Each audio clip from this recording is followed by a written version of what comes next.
Bueno, me correspondería a mí, podemos empezar ya. Bueno, me correspondería a mí presentar al panelista, al moderador de este panel titulado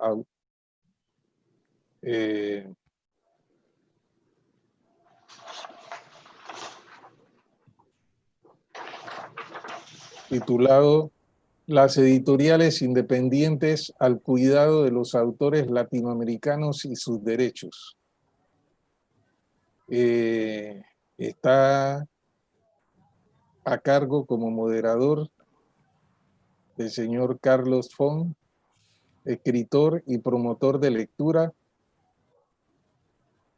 del Ministerio de Cultura, pero que también es escritor, cuentista y también es cuentero, ¿no?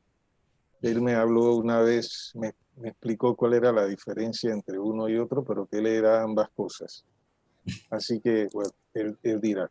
Y le corresponderá a él presentar a los panelistas. Recordarles que después de este panel habrá un periodo de preguntas y respuestas. Los interesados pueden escribir al chat y se le dará respuesta no solamente de este panel, sino también del panel 5 anterior, los que quieran hacer preguntas. La directiva europea, el tema también sobre la directiva europea de derechos de autor, sobre la cual acabó de disertar el doctor Javier Díaz de Olarte. Así que eso sería a partir de las 12 a las 12:15, habría 15 minutos. No nos podemos exceder de ese tiempo. Después vendría la pausa para el almuerzo, de 12:15 a 2. Bueno, iniciamos. Carlos Font tiene la palabra. Buenos días a todos. Gracias por el espacio. Gracias a la Cámara Panameña del Libro por pues permitirnos realizar esta fiesta de todos los años.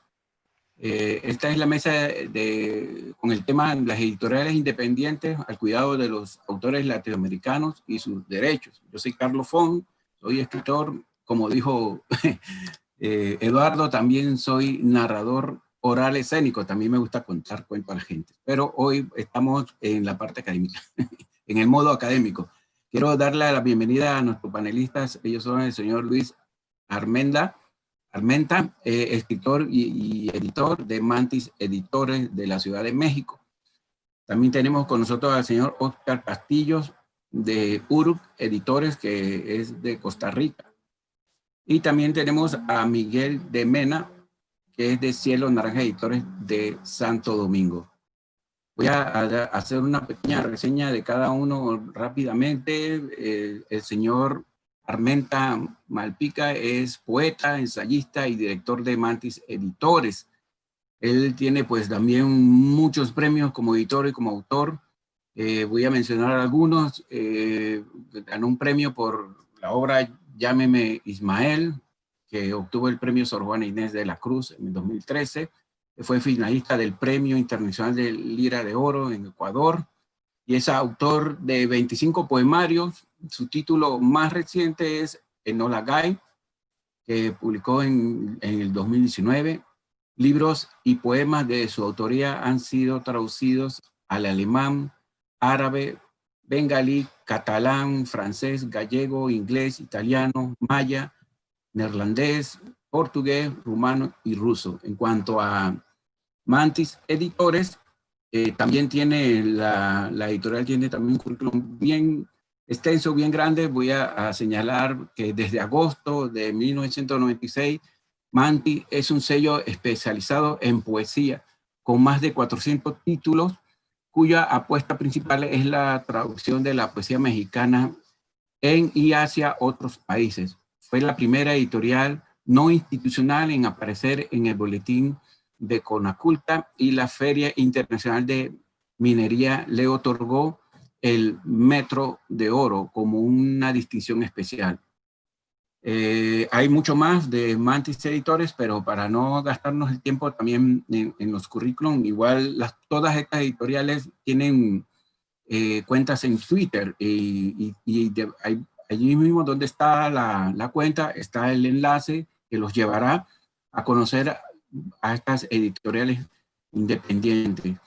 El señor Oscar Castillo de Uruk Editores. No tengo datos del señor Oscar en sí mismo, pero tengo de Uruk Editores, que es una editorial independiente especializada en literatura centroamericana, ensayo y poesía. Y es interesante conocer pues el nombre Uruk, que Uruk es una palabra indígena de los bribris y tiene como significado cedro, pero me resultó muy interesante porque nosotros acá en Panamá, a través de los CUNA, tenemos el nuchu, que también es trabajado a través de una madera, y ellos ven a la madera como una entidad. Lo mismo es con esta palabra que tiene el título de Uruk Editores. Más allá de la función de un instrumento activo en el aprendizaje y la comunicación, es una relación entre los autores y los lectores. Es las propiedades que tiene este nombre, es una cuestión mágica. El señor Miguel Mena dirige Cielo Naranja Editores. Miguel de Mena es de Santo Domingo, República Dominicana, es poeta, ensayista y editor, estudió sociología en la Universidad Autónoma de Santo Domingo, de donde se graduó en 1986 con la tesis Ciudad, Espacio y Poder en República Dominicana. Continuó su investigación sobre la ciudad de Santo Domingo en Alemania, donde ha estado viviendo desde 1990. Su doctorado de la Universidad Libre de Berlín ha sido publicado recientemente bajo el título Iglesia, Espacio y Poder, Santo Domingo, 1498-1521. Y Cielo Naranja Editores es una editorial que se especializa en un espacio para todo lo que es el pensamiento, los estudios literarios del área del Caribe. Voy a empezar en el orden en que los presenté. Me gustaría que cada uno nos diera su apreciación. Voy a empezar con el señor Luis Armenta, con esta pequeña pregunta que me gustaría que, aunque muchas personas lo tenemos claro, otras no, sobre todo creo que en Panamá. Y ahora más adelante hay otra pregunta que les va a aclarar por qué. Y es cuando estamos hablando de una editorial independiente, ¿cuál es la noción precisa, así en breves palabras que nos digan, cuando escuchamos hablar por lo regular de grupos editoriales, nosotros pensamos pues en estos grandes conglomerados, en estas multinacionales que publican a grandes autores, por decirlo así, y buscan las cosas que se puedan vender, las cosas que se puedan fácilmente circular en todo el continente y en el mundo. Pero cuando hablamos de editoriales independientes, ¿exactamente a qué nos referimos? Buenos días. ¿Qué tal? Buenos días a todos. Muchas gracias por la invitación.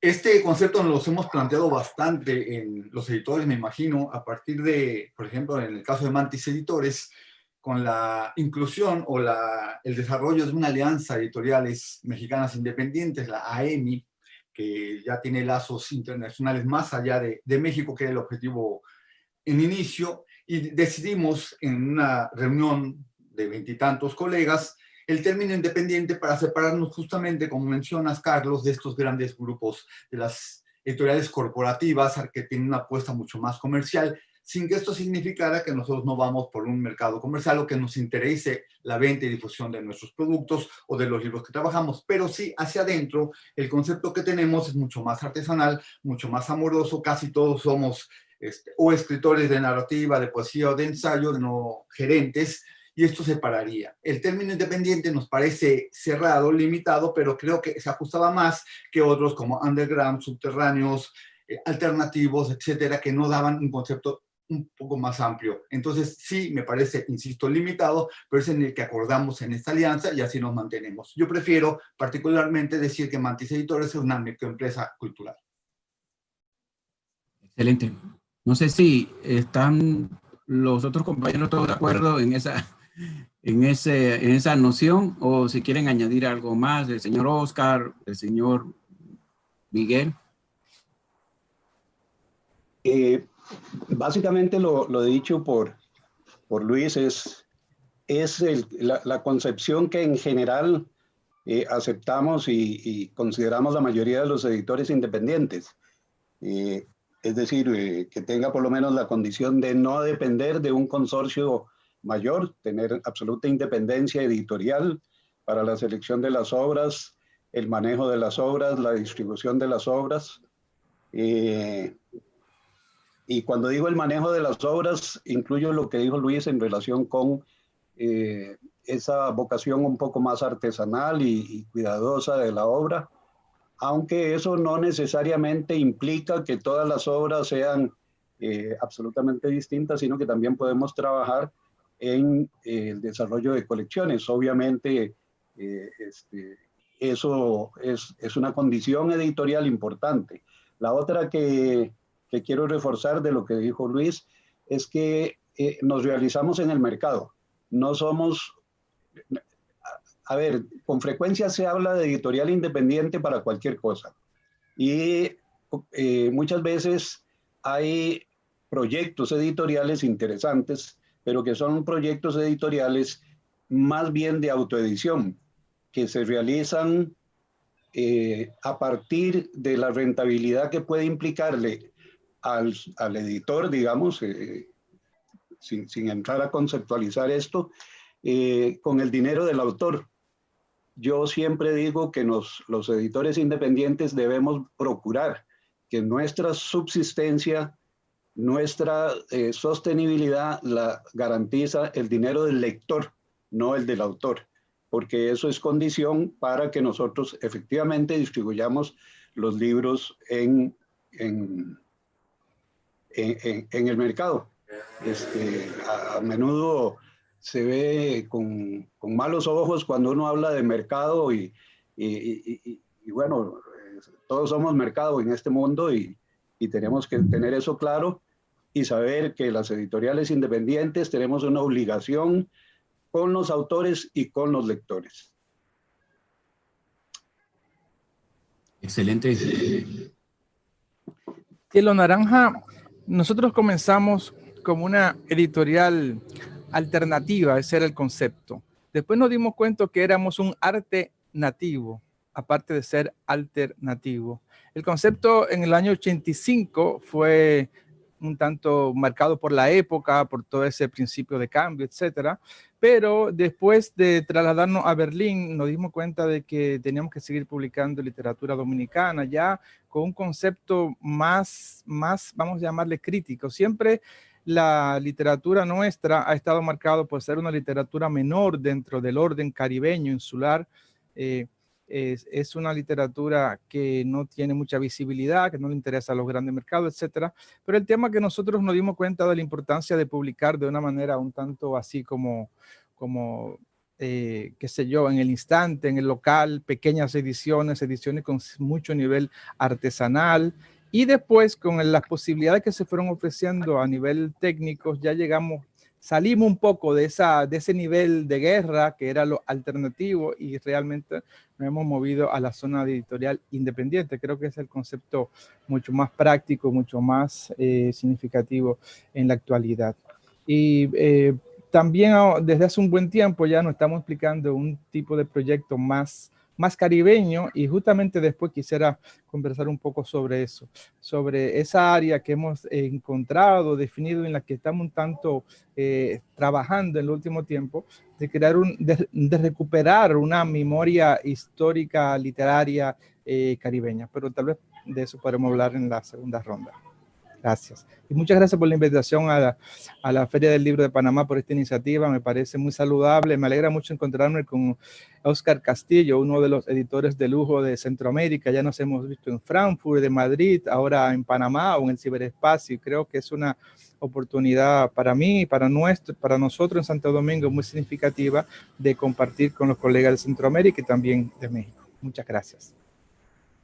Gracias, señor Miguel. No, con mucho gusto los tenemos. Estamos muy contentos de tenerlos acá. A ustedes, el seminario de Derecho de Autor se celebra todos los años en el país desde que tengo yo memoria de las primeras ferias, y siempre es interesante todas las cosas que van saliendo en torno a este tema del derecho de autor. Ahora sí me gustaría empezar con la primera pregunta relacionada con el tema y es esta que tengo para ustedes. Yo me imagino que en todos los países hay políticas que tienen que ver con los derechos de autor. Igual son políticas que pueden seguro venir del Estado y que tienen que cumplir incluso las grandes editoriales, tanto como las independientes o las alternativas, como el señor también mencionó ahora. Pero yo tengo esta pregunta: ¿cuándo una editorial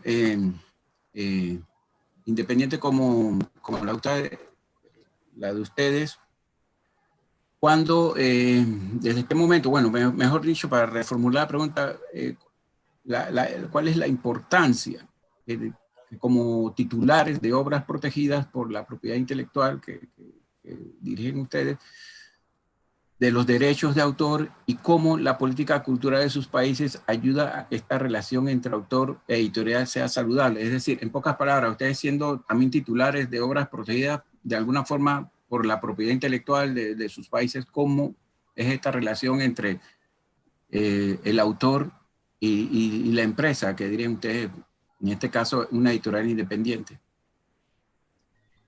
Bueno, en el caso de Mantis Editores es bastante fácil, o hemos ido por la ruta sencilla, que es el trabajo con los autores directamente. Hemos trabajado muy poco con representantes o con editores de otros países que nos ceden los derechos o que compramos los derechos, porque manejamos líneas amplias. Digamos, hay autores de Australia, de Saigón, de Rumanía, pero sí, en el foro que nos reúne ahora, por supuesto, le damos prioridad a los autores de lengua española y a los mexicanos particularmente. Lo que hacemos entonces es, a partir de las colecciones que tenemos, como bien decían que sí hay colecciones dentro de una editorial independiente, tenemos designado el 10% del tiraje para el pago de los derechos del autor.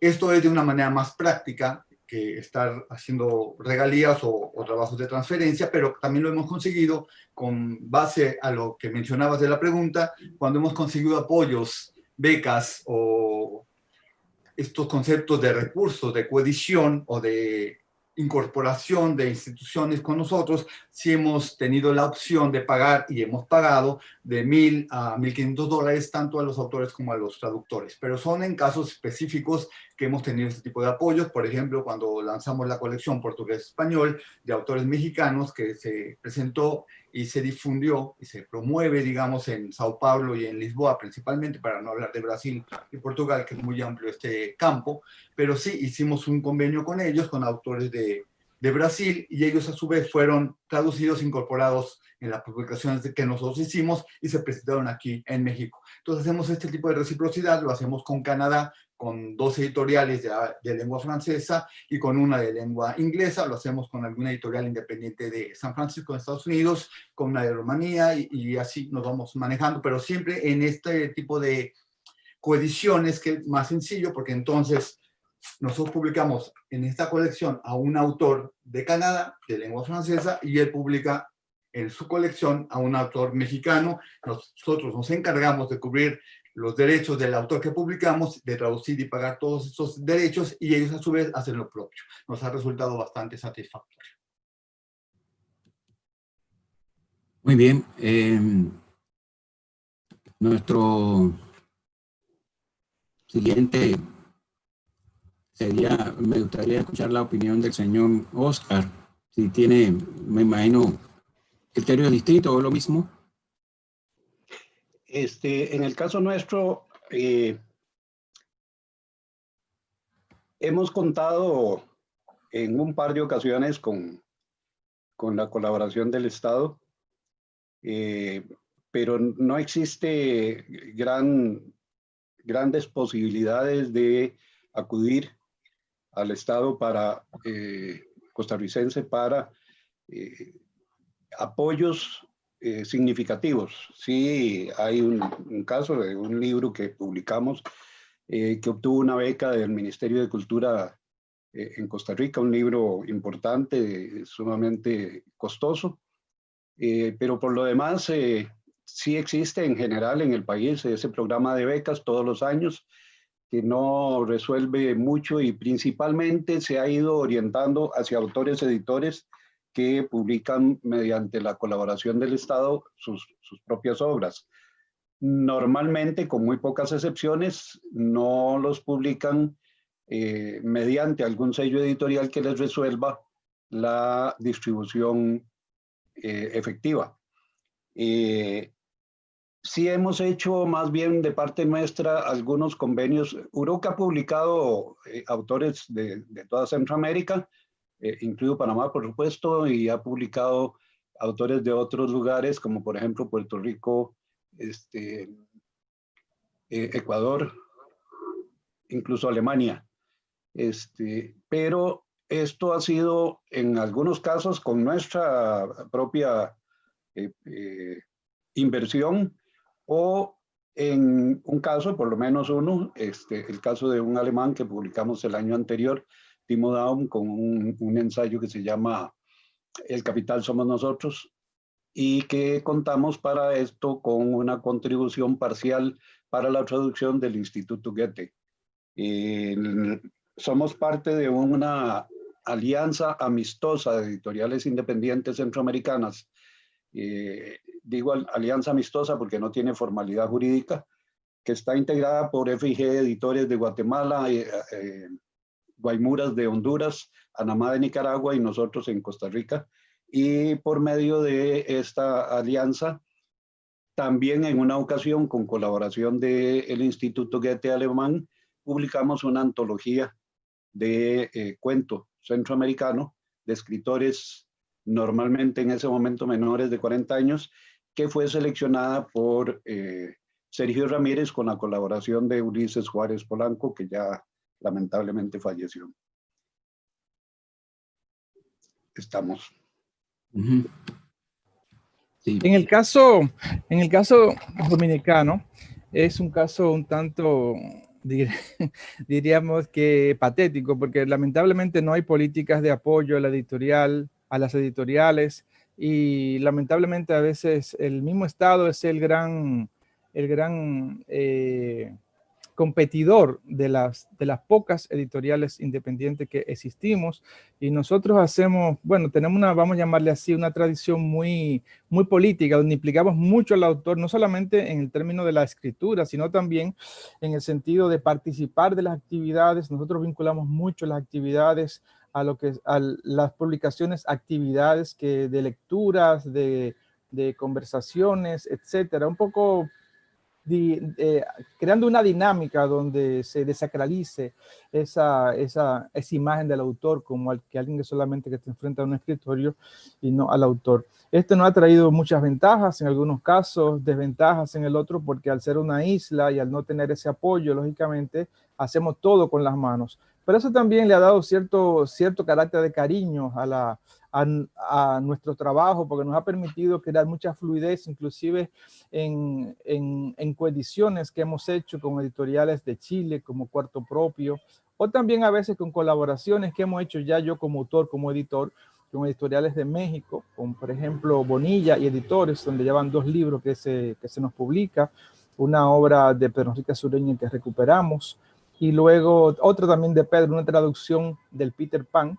Entonces son movimientos que se van gestando. También yo he trabajado en algunos temas de traducción, del alemán al español, del inglés, y eso crea cierta fluidez. Nuestro objetivo es que la literatura dominicana, en primer lugar, se conozca, que genere interés, que genere estudios, y luego hemos comenzado un proyecto de recuperar cierta memoria literaria caribeña, entiéndase básicamente del Caribe hispanohablante, de Cuba y de Puerto Rico, una especie de biblioteca flotante que todavía no hay un nivel de apropiación, que hay muchas complicaciones jurídicas, porque hay autores que, por ejemplo, salieron de Cuba, no dejaron familia, en Cuba no hay un tipo de ley que permita un tipo de fluidez de la información, y entonces son autores muy importantes, pero que no tienen un tipo de, vamos a llamarle así, de prioridad a pesar de la importancia. Hablo, por ejemplo, de un gran autor que fue Jorge Mañach, y una obra que, como la de muchos autores de antes del 59,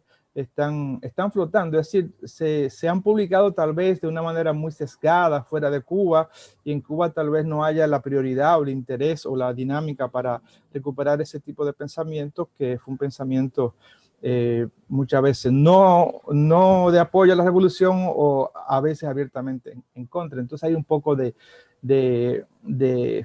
fisuras y eso entonces nos lleva a recuperar a esos autores y a plantear lo que es la importancia de su pensamiento. Nos ha pasado con Jorge Mañach, también con un gran autor ensayista, Armar Sveyer, y entonces Alberto Lamar Sveyer, que también fue otro gran ensayista del grupo de la revista Avance, y así también con Puerto Rico, autores también que bueno, tienen una obra que está liberada de derecho de autor, por suerte, y que en cierta medida también tiene mucha significación, como la de Antonio Pedreira.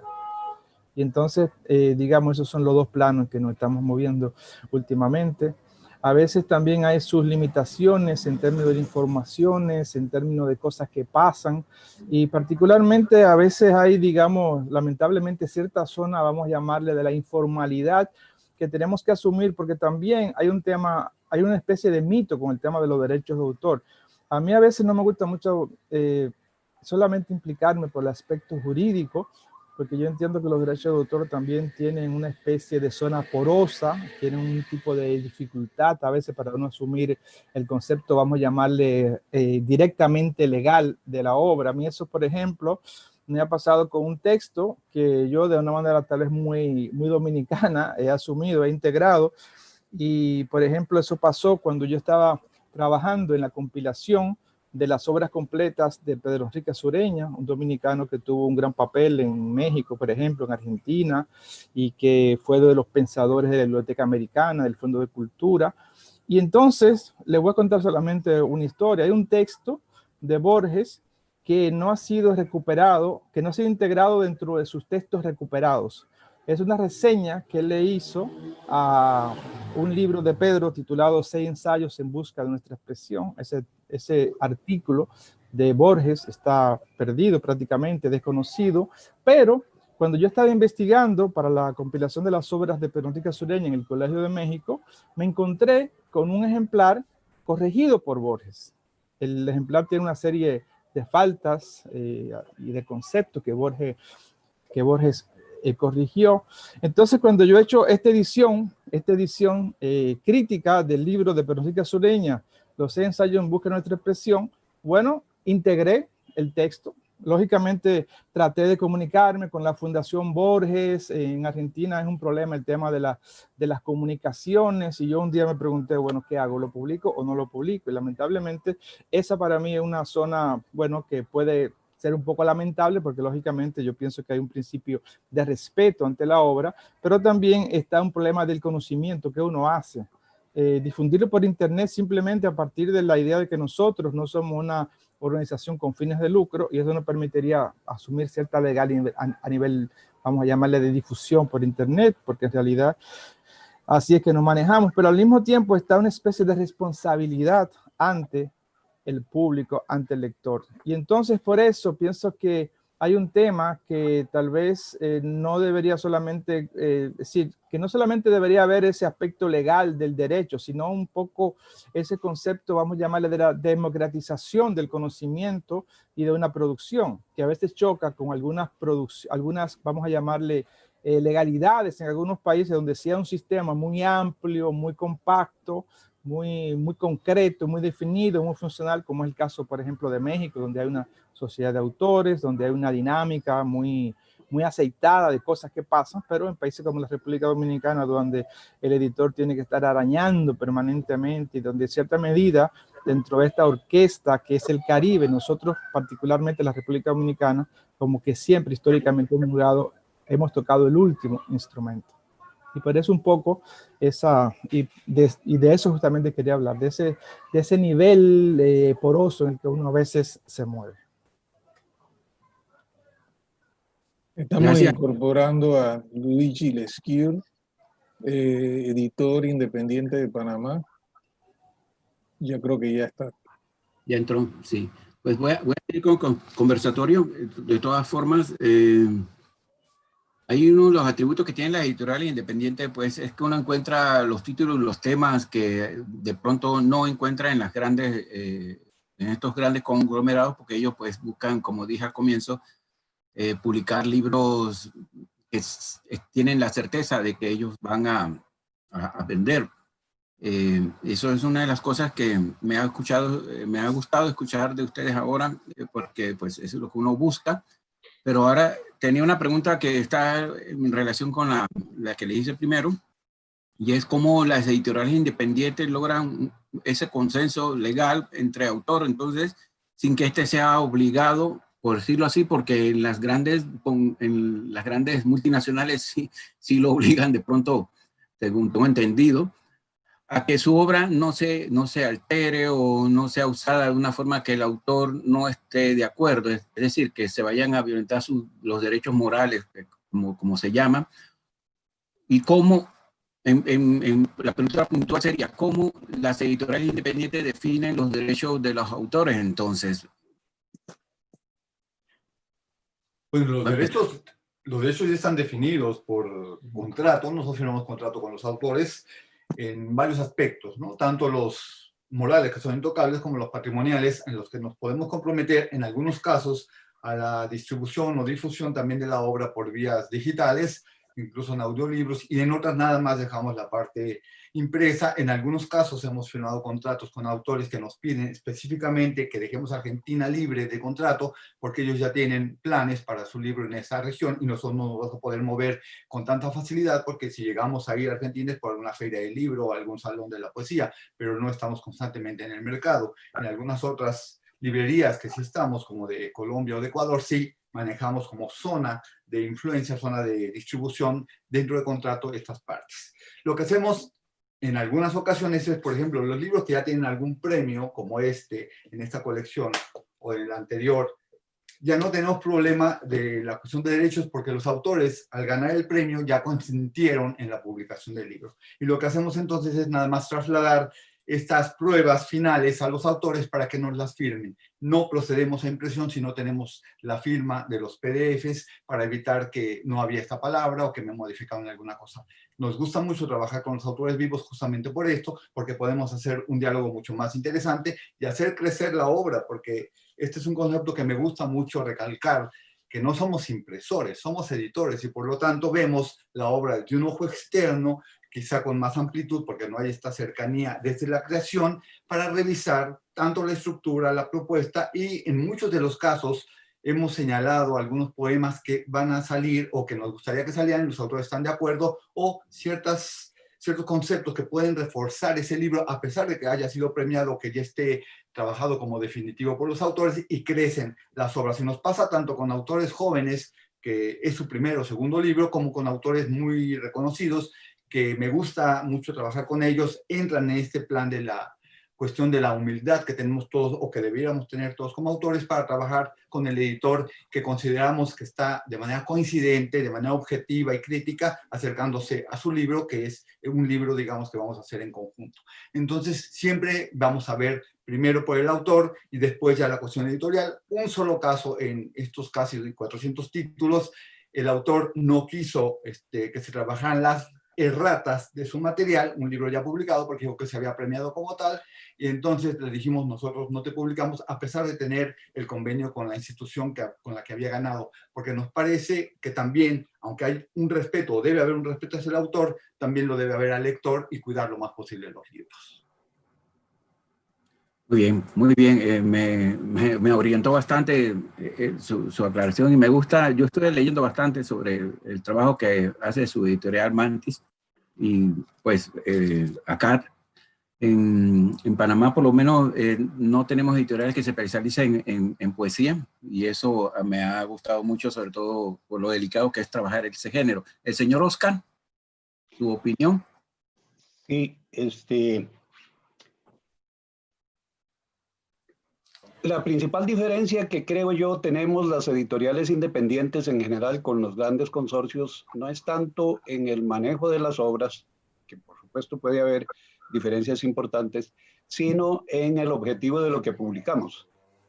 El fenómeno de las editoriales independientes ha tomado fuerza y significación a partir principalmente de la segunda mitad del siglo pasado, cuando el fenómeno de la globalización en todos los campos de la quehacer humano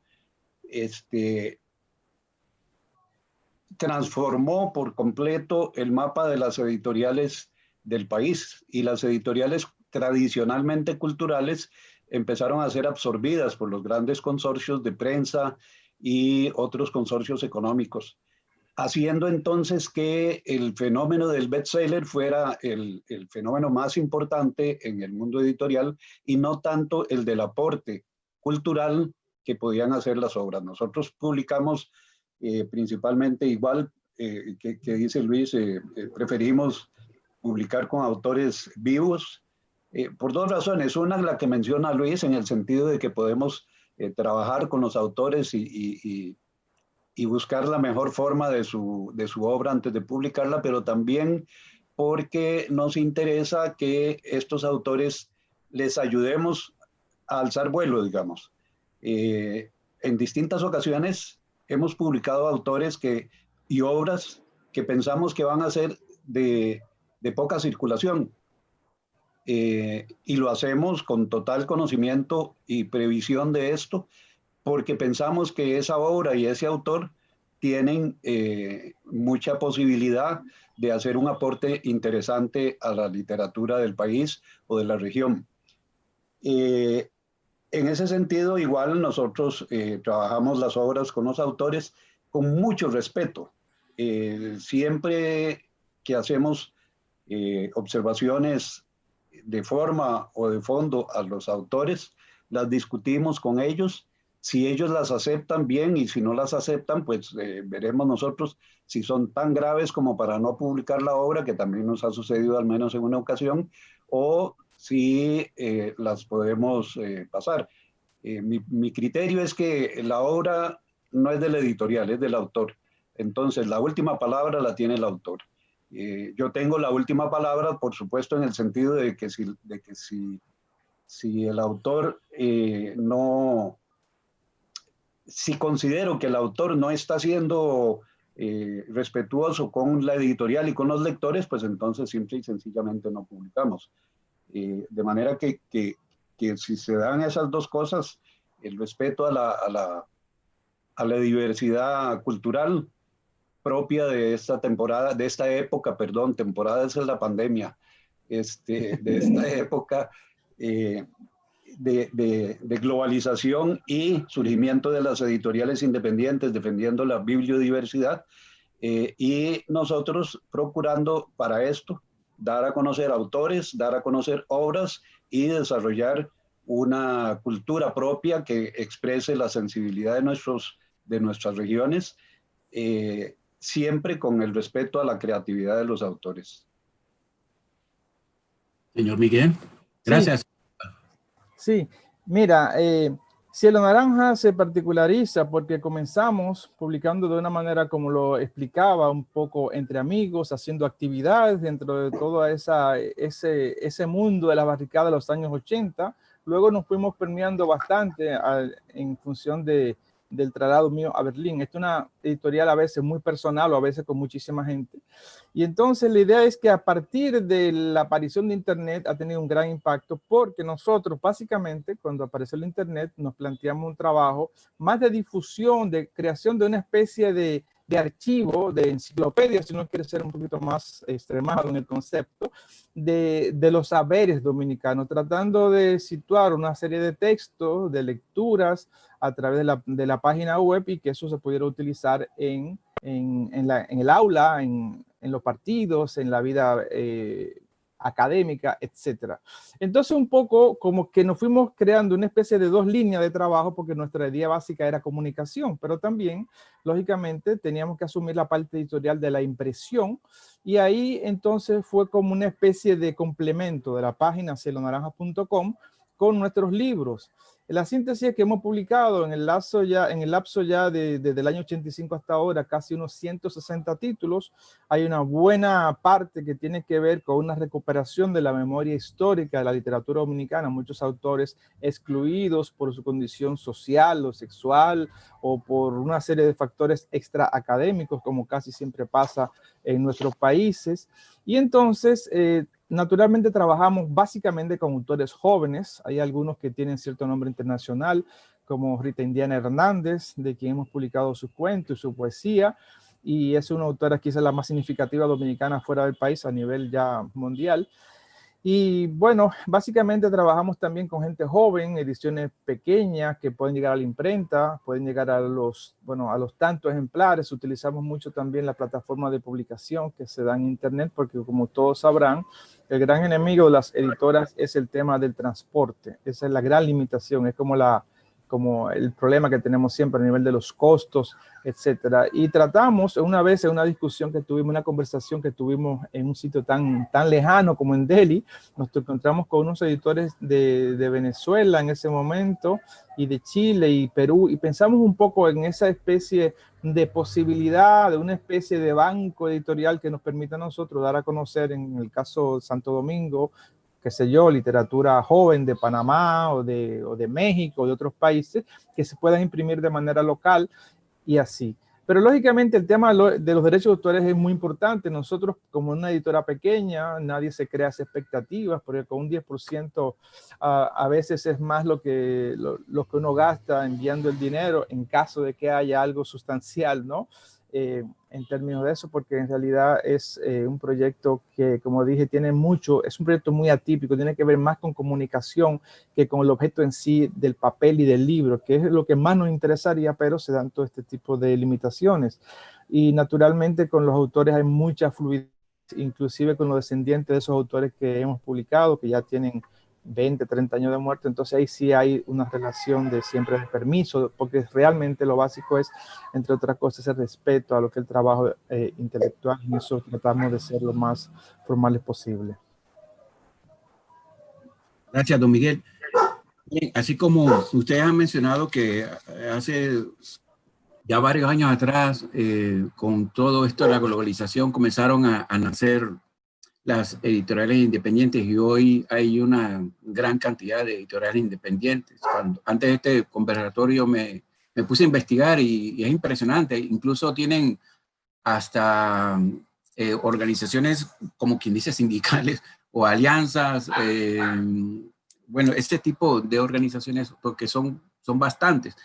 Pero asimismo, en este momento, ahora, a mí me resulta realmente impresionante algo que está surgiendo, y es el concepto, no sé qué tan nuevo será, pero es el concepto de autor independiente. Casualmente en esta feria virtual se están presentando algunos libros de jóvenes, porque la mayoría son muy jóvenes, de autores que se autodenominan independientes. Y yo me puse a preguntarles a ellos a qué se refieren con esto de autores independientes.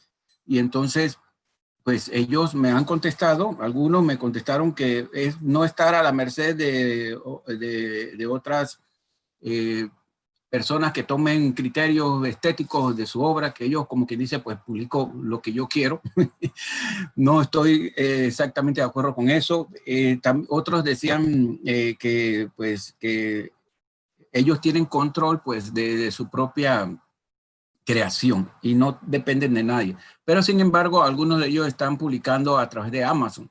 Entonces yo me imagino que Amazon también tiene sus criterios editoriales y sus políticas, y así que seguirían de todas formas siendo, como quien dice, tratando pues y haciendo tratos con otra organización. Entonces yo les quería preguntar cuál es la opinión que merecen ustedes a esto, y por qué ustedes creen que los jóvenes, en el caso, bueno, yo no sé si en sus países, pero aquí en Panamá hay muchos jóvenes que están publicando independientemente, porque ahora la tecnología lo permite. Tú agarras, diseñas un libro, lo editas y lo llevas a una imprenta y lo hacen, y eso es lo que yo digo. Entonces eso no tiene sello editorial, porque cualquiera va y hace un libro, pues solamente tengo la plata y lo hago. Pero ¿por qué ustedes creen que los jóvenes estarán desconfiando tanto ahora de cualquier tipo de editorial?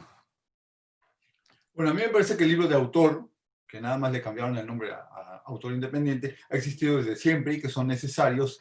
Cuando el autor es bueno y es crítico, el libro va a ser maravilloso, y cuando no, vamos a tener muchos libros de este tipo, ¿no? Amazon como plataforma no le interesa la cuestión de la calidad. A mí me parece que lo que quiere es vender, y el libro que se vende es el que va a poner.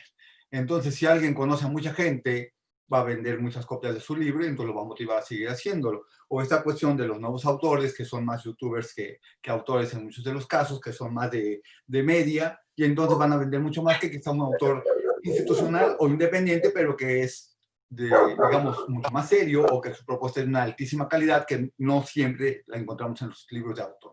Me parece que todas las posibilidades son válidas mientras uno sepa qué quiere y no le eche la culpa al otro. No le eche la culpa al editor porque va a meter mano en tu libro cuando estamos viendo que nosotros somos respetuosos de los autores. No le eche la culpa al mercado cuando te vas a aprovechar del mercado para vender tu obra, sino que irnos situando en nuestras realidades y, con cara a eso, afrontar que queremos un libro de autor o que queremos ser respaldados ya sea por una editorial independiente o una mucho más global. Lo que pasa es que sí, hay un fenómeno interesante que es un fenómeno de mercado y cultural. Obviamente estos autores jóvenes acceden a estas plataformas buscando que les salga también mucho más barato el producir un libro y no tanto publicarlo, difundirlo. Sienten de que esa es la plataforma correcta y que tienen toda la libertad y todo lo demás, pero sí hay, en muchos casos, en la mayoría me atrevería a decir yo, se demerita la calidad.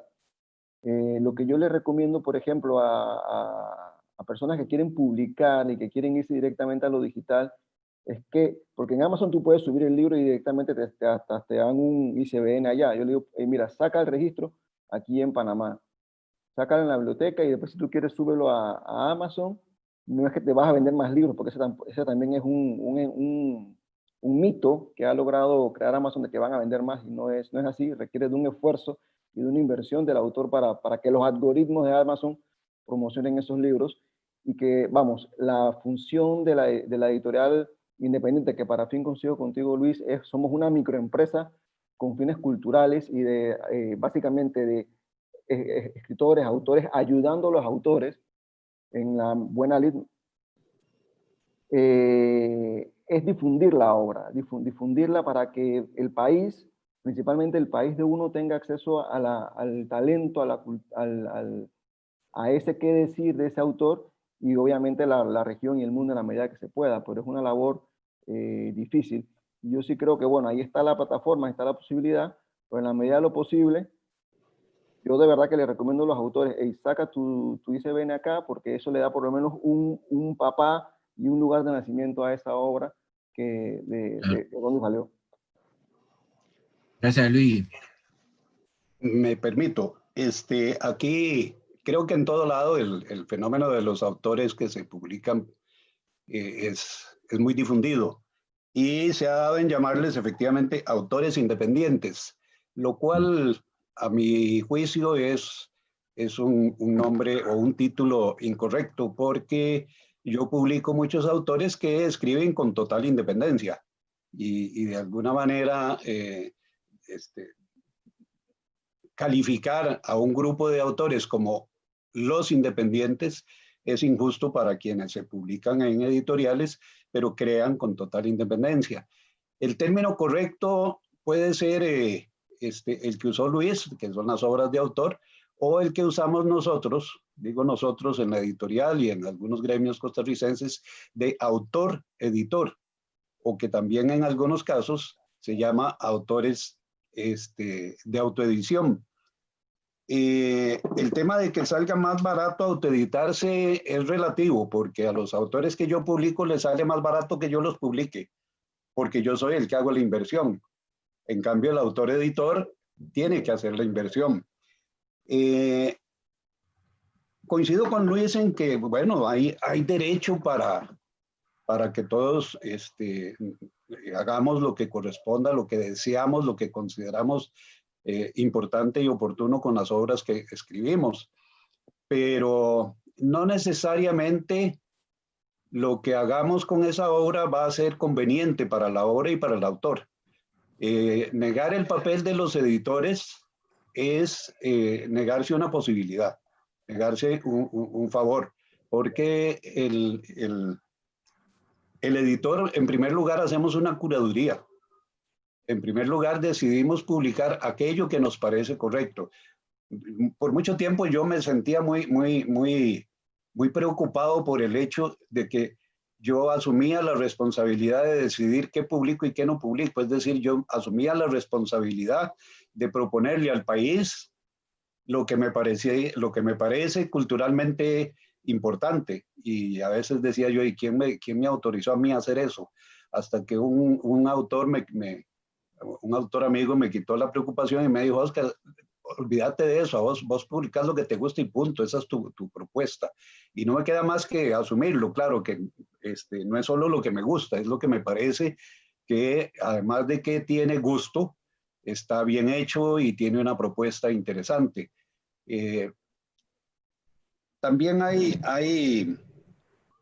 que tener mucho cuidado porque ciertamente la tecnología hace muy fácil hacer un libro y ponerlo en Amazon. Tiene razón Luis, en Amazon, o Luis o el otro muchacho que creo que también Luigi, también se llama Luis, parecido. En Amazon cabe cualquier cosa, ¿verdad? Yo puedo poner cualquier cosa en Amazon y en Amazon todo lo reciben. No hay curaduría, no hay absolutamente nada. Y lo que se vende, aunque se venda uno, es negocio para Amazon. La inversión de Amazon es mínima y su curaduría es cero y su trabajo es cero en las obras de los autores. Entonces, es una apuesta equivocada, no equivocada, arriesgada de parte de los autores. No porque la tecnología lo permita, nos convertimos nuestros libros en una buena apuesta. Yo siempre pongo el ejemplo de los contadores. Cualquiera de nosotros se puede conseguir, ya sea gratis o mediante un pago, un programa de contabilidad, por ejemplo. Pero porque estemos usando un programa de contabilidad, no somos contadores. Entonces no es la tecnología la que nos hace, es el concepto de lo que estamos manejando. Los autores editores tienen todo el derecho y la posibilidad y efectivamente hay cosas maravillosas que se han publicado por parte del autor, pero eso no significa que el planteamiento siempre sea el correcto y el más apropiado por parte de ellos. Los apoyo en todo lo que puedo, pero también les hago ver muchas veces el riesgo en que incurren. Gracias, don. Muchas gracias. Pero antes de darle la palabra a don Miguel, también me pongo a pensar, si yo voy a un lugar con tecnología y hago mi libro, o sea, yo no estoy firmando ningún tipo de contrato, entonces también estoy como desprotegido en cierta forma porque no tengo ningún tipo de, no sé, ese tema de los derechos de autor, ¿no? Entonces comienza a verse en ese momento. Entonces, don Miguel. Sí, el tema de los autores independientes, etcétera, yo pienso que el editor tiene una combinación de un aspecto artístico, por un lado, de un aspecto técnico, y un libro tiene una dinámica muy particular, y cada editorial tiene una dinámica muy particular. Yo una vez dejé de publicarle a una amiga una novela porque teníamos una discusión de mucho tiempo, porque ella quería poner su nombre arriba y el título del libro abajo. Yo le dije que por razones editoriales nosotros siempre lo hacemos al revés. Entonces a veces hay como una lucha campal entre autores que quieren imponer una tipografía, una portada, que un tipo de color, un tipo de etcétera. Y cada libro tiene una regla, cada editora tiene una regla y tiene una dinámica muy particular. Entonces esa especie de tránsito, de metamorfosis del escritor en editor que se da, porque muchas veces se entiende el libro como algo muy personal, es algo muy peligroso y por eso uno ve la cantidad de libros terriblemente diseñados, etcétera, que no funcionan. Yo creo que en otro momento con el tema Amazon tendríamos que hacer una especie de conversación, porque en el caso nuestro, que no podemos imprimir porque en términos grandes no tenemos almacén, stock, no tenemos financiamiento, el público no va a compensar lo que uno pueda producir. Entonces se da el tema de que uno tiene naturalmente que para que su libro llegue fuera del país, uno tiene que apelar a ese tipo de mecanismo de impresión. Pero también, por ejemplo, es nuestra gran preocupación en Cielo Naranja, lograr un tipo de estrategia de manera que a un librero, por ejemplo, en Francia o en España, el libro que venda nuestro, a pesar de que pueda ser impreso por Amazon, tenga un precio igual o quizás menor. Claro, eso va en detrimento de la editorial, porque ahí se reducen las ganancias, etcétera, pero ya se cumple un papel, qué sé yo, quizás ilusamente lo diré, hasta social, de un poco darle vida a esa editorial y de compensar un poco una cosa con la otra. Nosotros en ese aspecto tenemos la idea muy clara de que las librerías tienen que sobrevivir, que tienen que en cierta medida compensar, porque en realidad hay un proceso de hiperconcentración, de desaparición de librerías virtuales. Es, por ejemplo, lo que está pasando en Alemania, que los anticuarios van sustituyendo las librerías, pero ya los anticuarios en Alemania están en las casas de familia, están en unos patios de un quinto patio, etcétera. Entonces hay una dinámica donde ya la librería como un espacio va desapareciendo. De nosotros como editores, a mí particularmente, yo disfruto el libro, no solamente de comprarlo, que me lo traiga el cartero, sino también de ir a un espacio. Entonces, el tema de la edición del libro tiene una especie de efecto multiplicador en muchos actores, que algunos van desapareciendo, etcétera. Está, por ejemplo, el tema de propuesta de audiolibros. A mí particularmente no me interesa el tema de los audiolibros, porque ahí ya, o de los ebooks, hemos tratado en algunos casos, a pesar de que publicamos con Amazon, muchos de los libros no están como ebooks, porque hay una serie de tecnologías que te facilitan la manipulación, y evidentemente, para mí, lo que más rápido mata al libro, aunque lo más fácil sea el tema del ebooks, porque Amazon, por ejemplo, gana muchísimo más que cuando vende un libro en papel. Y ahí, en cierta medida, se mata un poco la idea de lo que es el trabajo editorial que nos interesa. No queremos morir en los tablets del mundo. Quizás queremos compartir un espacio, una habitación de un papel que diga algo. Entonces, esa es un poco la dinámica nuestra desde la isla. Muy bien, gracias. Nos queda muy poco tiempo, pero la última pregunta que tenía era orientada hacia la crisis, porque estuve investigando y vi que muchas editoriales independientes desde luego tienen sus librerías y ahora están cerradas, y quería saber cómo les ha afectado a ustedes esto de la pandemia y qué proyectos o estrategias tienen para ayudar a su editorial y también ayudar a los autores. ¿Cómo están haciendo? No sé si me podrían responder brevemente cada uno antes de que se nos acabe el tiempo. Bueno, en México estamos en reapertura de librerías y distribuidoras. Entonces, lo que estamos haciendo es, la asociación a la que pertenecemos, la Alianza de Editoriales, ya se hizo un convenio que se hacía cada año para reactivar la Feria del Libro Independiente. Entonces, en los espacios de Fondo de Cultura Económica, que son bastante conocidos, de fácil acceso, hacemos unos días, 9 días, 10 días, 12 días, lo que podemos participar para una venta directa y además, en este caso, ahora virtual. Lo que estamos haciendo, por ejemplo, con la librería Bonilla de Ciudad de México, nosotros estamos en la sede de Guadalajara, no podemos vender a un precio menor los libros de 18 meses por la ley del precio único, pero hacemos que quien compre un libro de novedad se lleve uno de los anteriores de una manera gratuita o con un 50%. Y entonces son las estrategias para que abordemos el mercado sin violar las reglas, pero facilitando a los lectores, a los libreros, que se mantengan vivos. Muchas gracias, Luis. Don Oscar. Y entonces también, señor Miguel. Sí, acá en Costa Rica, nosotros distribuimos fundamentalmente por las librerías establecidas. Digamos que podemos clasificarlas en 3 tipos de librerías. Las librerías, las cadenas de librerías, que son básicamente 2. Librerías de autor, librerías boutique, que les llamamos, que son básicamente 4 o 5, principalmente en la ciudad de San José. Es un fenómeno nuevo, muy interesante, muy agradable, muy bonito. Y librerías de zonas periféricas, no centrales. Obviamente esto se ha hecho complicado. Las librerías se están vendiendo menos y nos hemos volcado, tanto las editoriales como las librerías, a intentar la venta por las páginas web o por WhatsApp. Esto no ha sustituido los niveles de venta de otras ocasiones.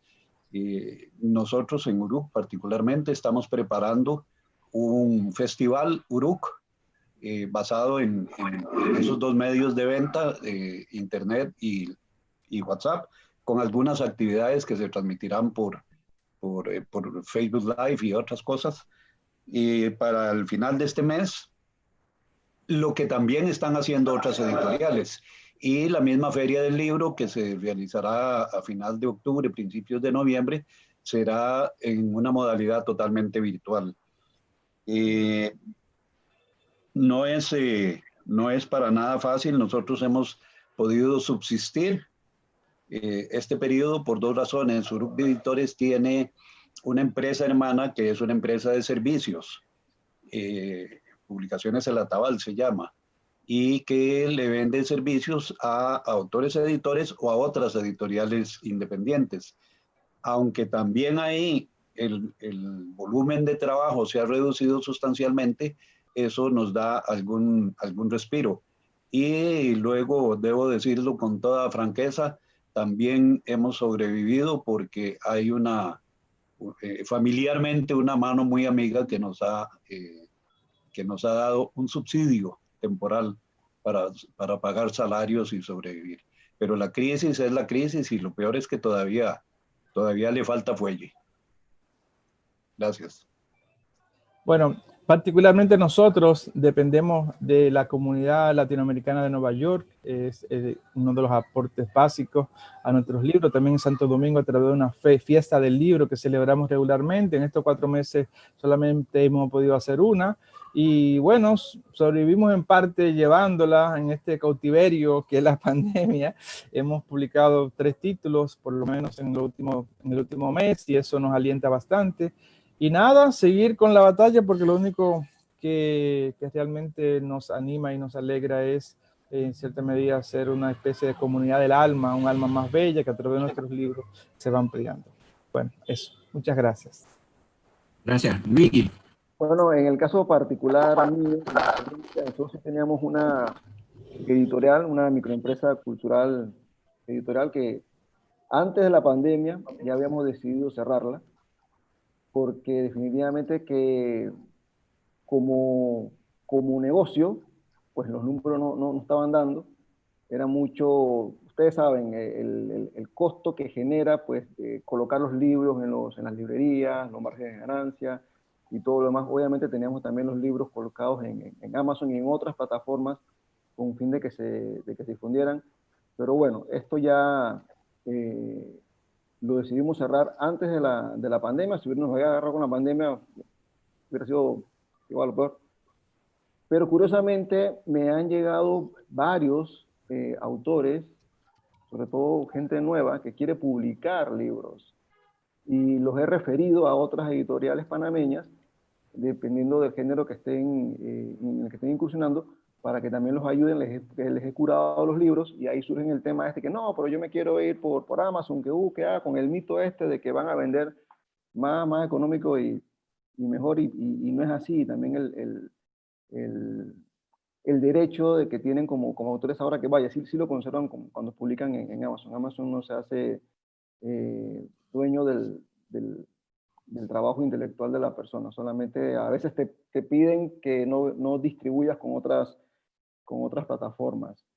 Pero también sé de otras editoriales que están haciendo esos esfuerzos virtuales de ferias y demás, pero son ferias más, digamos, de editoriales con universidades, con otras bibliotecas, librerías, otro público que también es el que accede a la difusión de los libros. Y la verdad que hay que hacerlo, hay que seguir difundiendo el trabajo, hay que hacer ese trabajo de curaduría. Eso es falta, porque de verdad ahora con la libertad que todo publica lo que quieren, eso pues está, pero no es que esté bien. Gracias, Luigi. Bueno, se nos ha acabado el tiempo y no quiero ser el primero que viola el protocolo de la feria. Así que voy a darle las gracias al señor Luis Armenta, de Mantis Editores México, al señor Castillo de Uruk Editores en Costa Rica, a Miguel de Mena, el editor de Cielo Naranja Editores en Santo Domingo, y a Luis Lescure de Panamá, que siempre se me olvida el nombre de tu editorial, qué pena. Entonces, nada, agradeciéndoles por este conversatorio, que yo voy a comprometerme a compartir el enlace con los muchachos que conozco que están publicando de esta manera independiente, para ponérselos en su Instagram y compartirlos para que ellos también pues se involucren más en este tema de los conceptos que estuvimos hablando. Incluso a mí me ha gustado mucho, sobre todo, el tema de Cero Naranja Editores, porque tengo estudios literarios por ahí inéditos, así que por ahí se los mando, señor Mena, para ver si los publicamos por allá. Y también algunos otros textos con las otras editoriales. Me comprometo también a divulgar pues sus actividades que tengan a través de su Twitter y eso. Y bueno, no me resta más a nombre del Ministerio de Cultura de Panamá y la Oficina de Derechos Culturales, darles las gracias por la participación. No sé si Eduardo Benítez vas a decir algunas palabras. Bueno, muchas gracias por el interesante panel porque la verdad que nos ha permitido conocer más acerca de por primera vez en este seminario. Creo que fue un acierto del Ministerio de Cultura haber incluido, y de la Dirección de Derechos de Autor en particularmente, haber incluido este panel, igual que el otro de los autores conversando de sus derechos. Ha sido muy interesante, muy alentador y además fructífero. Creo que nos está haciendo aportes importantes al conocimiento de esta materia. Ahora lo que viene es un periodo de debate. Si hay preguntas, está aquí presente los panelistas está uno de los panelistas del panel 5. Les pedimos a todos que permanezcan del panel 5 sobre el Tratado de Beijing. Está también la doctora María Fernanda Mendoza, el doctor José María Montes. Están aquí para absolver cualquier pregunta relacionada con ese tema. Y también está el doctor Javier Díaz de Olarte para contestar el tema de la directiva de la Unión Europea. Los que hicieron algunas preguntas, lamentablemente que se borraron por estas malas jugadas que nos da la tecnología, si las vuelven a formular para que puedan ser contestadas. Estamos en este periodo hasta las 12:15. Estamos en este periodo de preguntas y respuestas. Algunas deben estar ahí, ¿no? Imagino en la sección de preguntas y respuestas, así que por favor pueden. Aquí hay una pregunta sobre el Tratado de Beijing que nos la han puesto nuevamente. Dice, ¿por qué, María Teresa, por qué hay tan pocos países en el Tratado de Beijing siendo tan importante? Así que, por favor, José María, si nos puede contestar esta pregunta. Bueno, ya no están los panelistas que estuvieran participando por la mañana, pero precisamente... no, está José María. Ahí está José María, no lo veo. Sí, José María está ahí. Aquí, María Fernanda. Ah, maravilloso, José María. A ver si puede responder esa pregunta sobre el Tratado de Beijing. Vale, bueno, a ver, pocos o muchos, según cómo se mire. 33 Estados miembros no es una cifra menor, sobre todo considerando que se exigía un número de 30 para entrar en vigor. A ver, los problemas que nos hemos encontrado vienen principalmente de Europa, en el que determinados países, como por ejemplo Francia, ya decidió ratificarlo, Eslovaquia lo ha ratificado, pero la Comisión Europea elevó una cuestión al Tribunal de Justicia de la Unión Europea para determinar si la competencia para la ratificación de ese tratado es exclusiva de la Unión Europea o si es compartida con los Estados miembros. Realmente la consulta se hizo sobre el Tratado de Marrakech. La respuesta del tribunal fue que la competencia era exclusiva de la Unión Europea, lo cual significa que los Estados miembros no pueden ratificarlo a título individual, sino que tiene que hacerlo la Unión Europea. La Comisión Europea trasladó esta decisión, digamos, mutatis mutandis al Tratado de Beijing. Entendemos que de manera errónea, puesto que en la Unión Europea, o sea, el Tratado de Beijing va mucho más allá de lo que pudiera ser la legislación armonizada a nivel europeo. Sí que es cierto que hay cierta armonización en cuanto a derechos de carácter patrimonial, pero en la legislación europea no hay nada de derechos morales y mucho menos hay una auténtica armonización en cuanto a los derechos de las interpretaciones audiovisuales. En ese sentido se pronunció el letrado de la Asamblea Nacional de Francia y esperamos que en breve Europa dé un paso adelante y sumen ahí unas cuantas. Estamos hablando de 27 Estados miembros, no son pocas ratificaciones y conseguimos por lo menos la mitad de ellos. Estados Unidos hizo un primer movimiento bajo la administración de Obama. Cuando entró Trump en el gobierno se paralizó todo, pero cuando digo se paralizó todo no fue solamente que se paralizara la cuestión del Tratado de Beijing, sino incluso los debates que seguía habiendo en la OMPI, por ejemplo, en torno a la protección de los organismos de radiodifusión. Y en otros países, por ejemplo, en Asia-Pacífico, en África, en Latinoamérica, va poco a poco, pero no va con mal ritmo. Como he dicho hace un rato en mi intervención, sí que es cierto que ahora tenemos El Salvador, Chile, Perú, pero en breve tendremos Colombia, México, Ecuador, Brasil, Argentina. Es un proceso que tiene sus dificultades. Y luego también, como he dicho antes, sí que hay cierto miedo a que de una manera o de otra, puesto que el objeto último de un tratado internacional es ofrecer protección a los artistas en otros países, tenemos que tener en cuenta que en el sector audiovisual la industria estadounidense es bastante potente y hay muchos países en los que sí que existe el temor a que la ratificación del tratado pudiera implicar un flujo de dinero importante hacia los Estados Unidos. Y como he dicho antes, esto no ocurriría en la medida en la que el trato nacional que prescribe el artículo 4 está limitado a derechos exclusivos, no derechos de remuneración. Esperamos duplicar esta cifra de ratificaciones en los próximos 3 años. Basta decir que el WPT, por ejemplo, la Unión Europea lo ratificó en el 2009 y el tratado se adoptó en 1996, es decir, que es normal.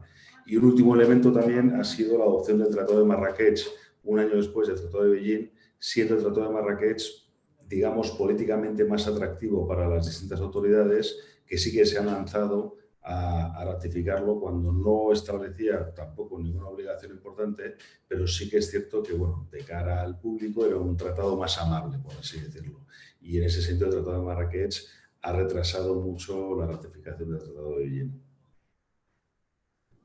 Bueno, muchas gracias, José María, pero yo quiero agregar que en el caso de Panamá, porque José María se refirió a los que están en proceso de ratificación, nosotros confiamos en que Panamá se logrará en poco tiempo, puesto que ya está bastante adelantado. Por lo menos si ya el Ministerio de Cultura dio ese paso de iniciar el trámite de aprobación, porque aquí tiene que aprobarse por parte de la Asamblea, y que ahora está en la Cancillería, para después ir a la Asamblea Nacional, para ser presentado, y eso tiene que ser aprobado por la Comisión de Relaciones Internacionales de la Asamblea Nacional y después por el Pleno. Así que nosotros confiamos que ese proceso se va a dar pronto, no sabemos cuándo, pero entiendo que eso se está moviendo y hay posibilidades que se logre en Panamá. Esperemos que antes que termine el actual periodo, la actual legislatura, ¿no? Así que sí, que no se quede para el próximo año. Yo creo que dependerá mucho de que se mueva, que se esté impulsando esto por parte del Ministerio de Cultura y confiamos que así será.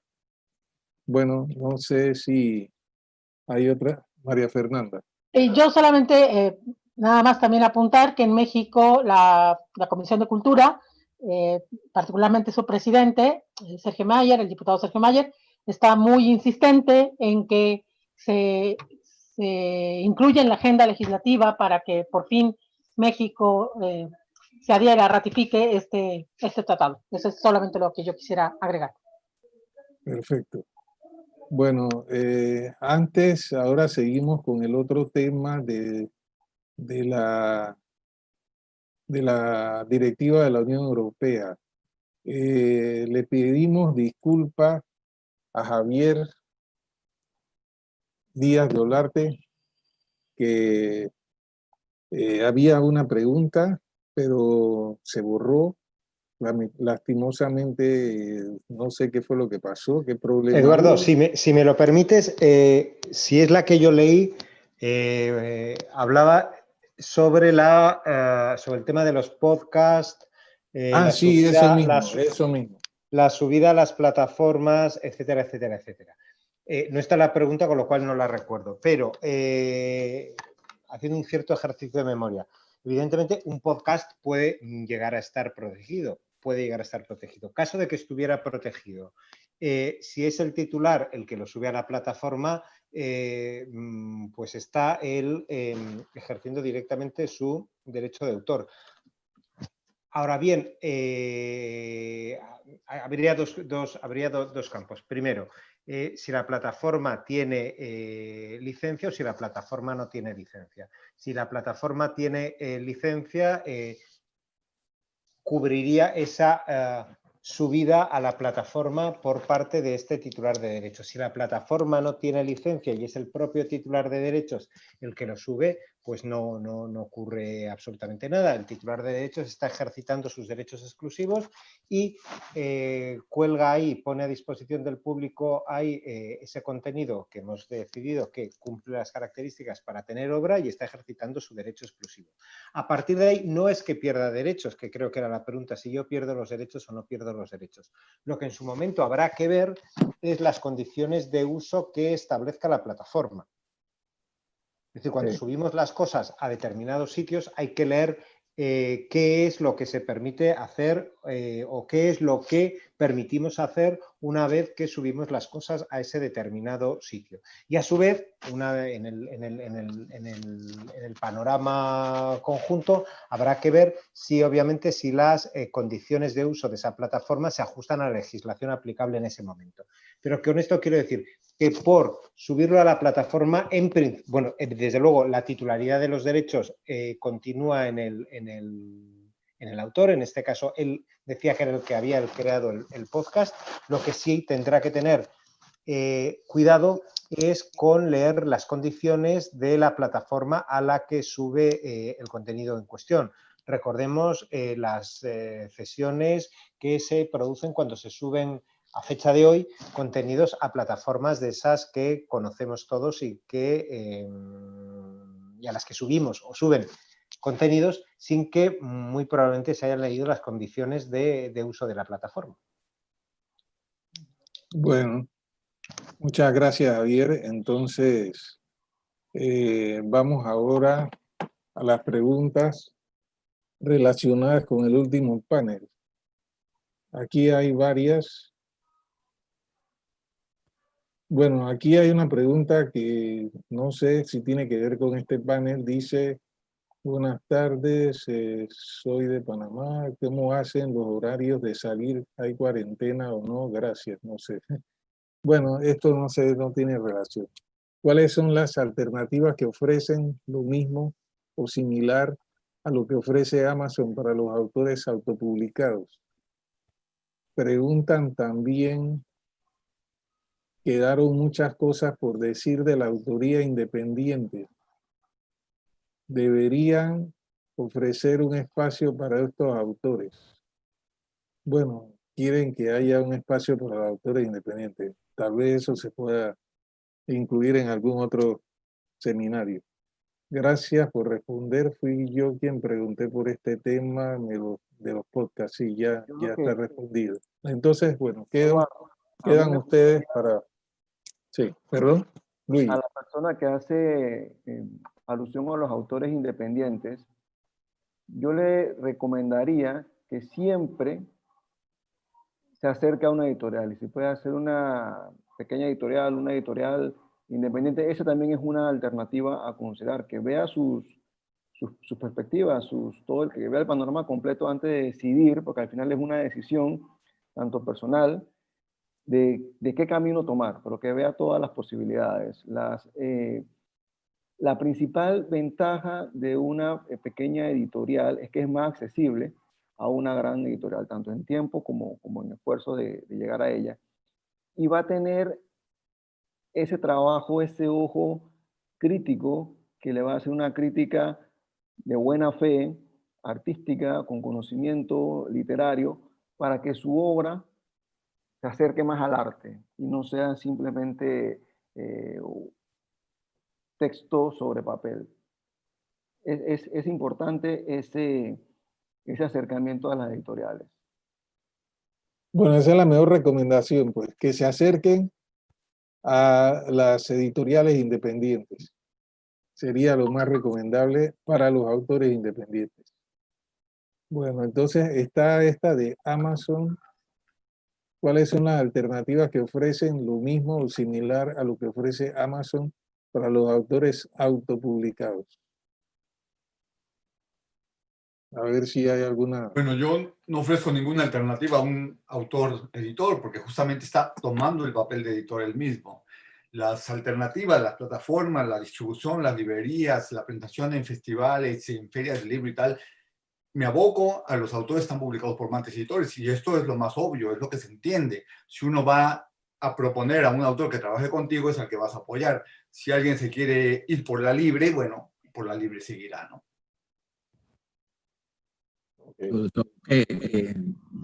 Que los autores autodenominados independientes tienen que tener en cuenta, que dijo el señor Miguel, el señor Luis, que es que no van a tener una curaduría seria de pronto en torno al libro, aunque lo lleven a un corrector de estilo, no sé. Fíjense que es muy curioso que una muchacha de esta afirma en uno de los videos que circulan en Instagram, ellos hicieron un videito entre todos, seguramente tú lo has visto, Luis. Ella afirma que ellos están cansados como de que estén tomando decisiones los demás de que sus libros se puede publicar o no se puede publicar, que ellos ya tienen gente que los quiere a su alrededor. Yo me imagino que es la familia.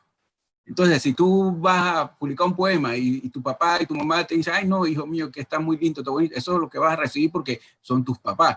Pero eso no pasa por una mirada seria de alguien que sepa de poesía y le diga la verdad, no, mira, esto todavía falta que trabajes más. Y esos son los riesgos. Por eso que en Panamá, en el caso de Panamá, hay muchos libros, pero bastantes libros. Ya yo cuando voy a la feria de libro física, yo voy a los stands de literatura de los que no llega a Panamá, porque de panameños no me interesa mucho buscar libros por ese problema que hay demasiados libros que no tienen calidad ni estética.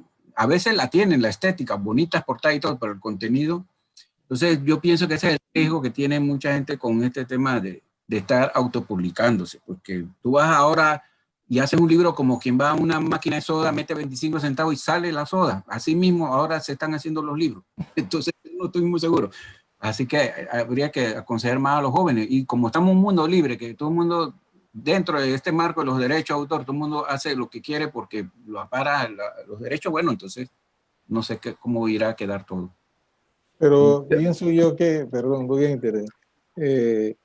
Ayer se dijo, creo que escuché, que puede resultar un poco más costoso la autopublicación, actualmente como están las cosas.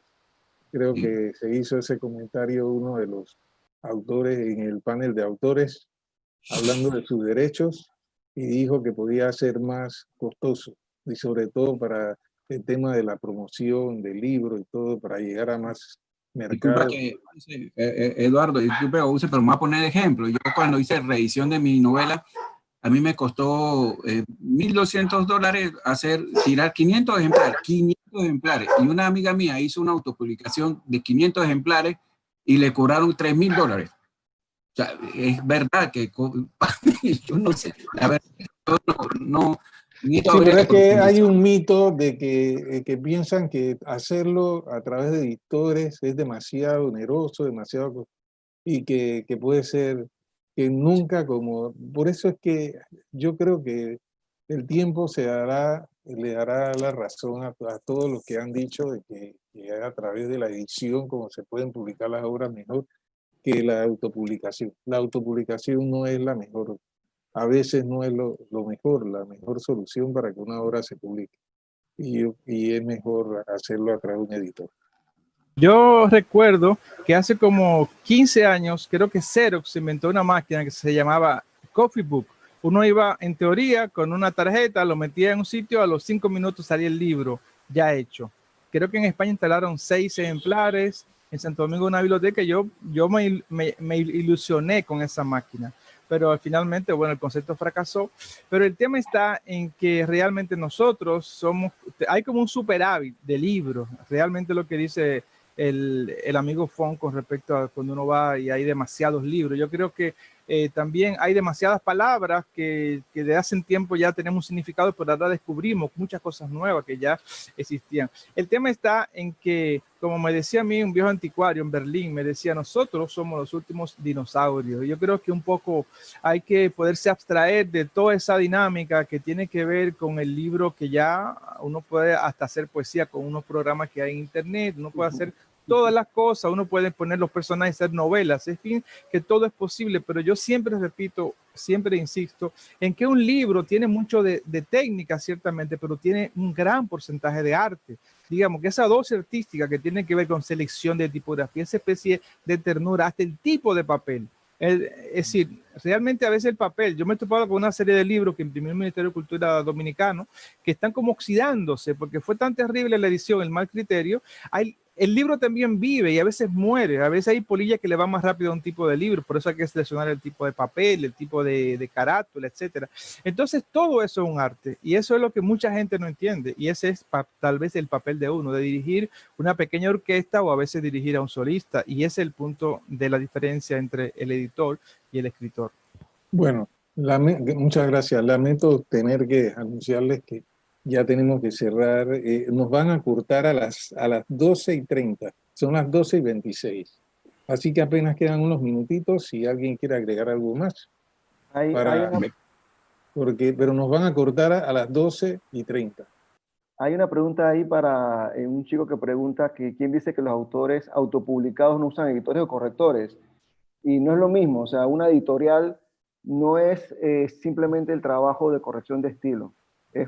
Es como lo explica el colega, es mucho más allá, el formato del libro y una cantidad de elementos. Ya, bueno, Oscar. Vos, Eduardo, creo que acabas de recomendar a los autores que se dirijan a las editoriales independientes. Ir a las editoriales grandes es un sueño. Las editoriales grandes, más bien grandes, quiero decir los consorcios internacionales, no voy a mencionar nombres porque también tengo amigos y amigas muy queridos en estas editoriales, pero ir ahí es imposible, y ellos más bien están esperando que destaquen autores que publicamos las editoriales independientes para caerles encima como, ¿verdad? Y llevárselos en una actitud muy poco ética, porque por lo general tratan de hacerlo y respetando las condiciones contractuales que tenemos con las editoriales independientes. Yo particularmente en mis contratos no solo firmo el contrato de edición, sino contrato de representación para proteger precisamente este canibalismo. Y finalmente, antes de que me cortes, quiero decir una cosa muy importante que se me fue por alto al principio. Muchísimas gracias a la Cámara Panameña del Libro por esta iniciativa, por esta participación, por esta posibilidad, y un saludo especial en la Cámara a la señora presidenta, doña Orit Betez, en el Ministerio de Cultura a Carlos Winter, querido amigo y autor publicado por nosotros, y a usted, a vos, Eduardo, que también nos coincidimos en un montón de lugares a cada rato, y por supuesto a todos los demás participantes, y a Fernanda Mendoza, que está por ahí, un gran abrazo. Bueno, muchas gracias, Oscar, para ti también. ¿Quién ha dicho, preguntan aquí, quién ha dicho que los autopublicados no usan editores o correctores? Y aquí Ana María Cabanellas dice, pero tengan en consideración que, por ejemplo, la corrección de un libro, que es inevitable, es muy costosa. La haga quien la haga, la pague el autor o el editor. Me encanta la descripción del arte del editor. Bueno, de esto de los correctores también es otro tema que hubiera sido interesante. Sobre los correctores, nada más digo que a mí me llegan con frecuencia originales que me dicen, pero ya está revisado, me lo revisó un filólogo. Y por favor, yo quisiera que mejor no lo revisaran. Bueno, nada más. Bueno, entonces cerramos ya este panel, este periodo de debate, y entonces los esperamos a las 2 de la tarde en el próximo panel sobre el periodo de este post-COVID del derecho de autor y derechos conexos que nos viene. Será muy interesante cuál va a ser el futuro del derecho de autor y derechos conexos post-COVID-19. Ese va a ser el próximo panel que tenemos, que es el panel 7. Va a estar muy interesante, a las 2 de la tarde. Los esperamos. Hasta luego, gracias. Gracias a todos. Gracias.